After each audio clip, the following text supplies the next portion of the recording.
ఈరోజు దేవుని వాగ్దానము. యెహోవా కొరకు కనిపెట్టుకొని ఉండుము, ఆయన మార్గమును అనుసరించుము, భూమిని స్వతంత్రించుకున్నట్లు ఆయన నిన్ను హెచ్చించును. కీర్తనల గ్రంథము 37వ అధ్యాయము 34వ వచనము. ఈ వాక్యము దేవుని యందు నమ్మిక ఉంచిన ప్రతి విశ్వాసికి గొప్ప బలాన్ని, ఒక గొప్ప భరోసాని ఇస్తుంది. కాలాలు మారినా, సంవత్సరాలు గడిచినా ఆయన ఇచ్చిన వాగ్దానం మాత్రము మారనిది. అబ్రహాముకు దేవుడు వాగ్దానం ఇచ్చాడు, సముద్రపు ఇసుక రేణువులంత విస్తారంగా నీ సంతానాన్ని విస్తరింపచేస్తానని. మరి వాగ్దానం ఇచ్చిన దేవుడు మర్చిపోయాడా?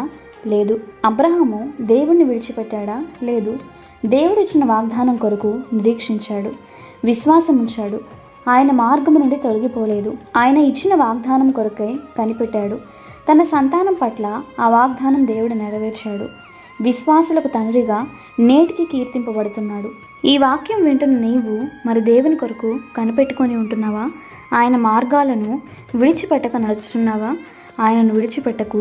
యబ్బోకు రేవు దగ్గర యాకోబు ఆశీర్వాదం కొరకు కనిపెట్టినట్లు దేవుని కొరకు కనిపెట్టు. తగిన కాలంలో ఆయన నిన్ను హెచ్చించువాడు, నిన్ను విస్తరింపచేయువాడు, ఆత్మీయంగా భౌతికంగా నిన్ను గణపరచువాడు, అనేకులకు ఆశీర్వాదంగా నిన్ను మార్చువాడు. గనుక యెహోవా కొరకు కనిపెట్టుకొని ఉండు, ఆయన మార్గములను అనుసరించు. ప్రార్థన. దేవా, నీ వాగ్దానములకై నీకు వందనాలు. అయ్యా, నీ మార్గములను కనిపెట్టుకొని వారికి, నీ కొరకు నిరీక్షించు వారిని నువ్వు ఎన్నడూ సిగ్గుపరిచే దేవుడవు కాదు. నీ కొరకే నేను వేచి చూస్తూ ఉన్నాను. నాకు సహాయమును దయచేసి నా జీవితానికి ఆధారమైన నీవు నన్ను నడిపించమని యేసు నామమున ప్రార్థిస్తున్నాము తండ్రి. ఆమేన్.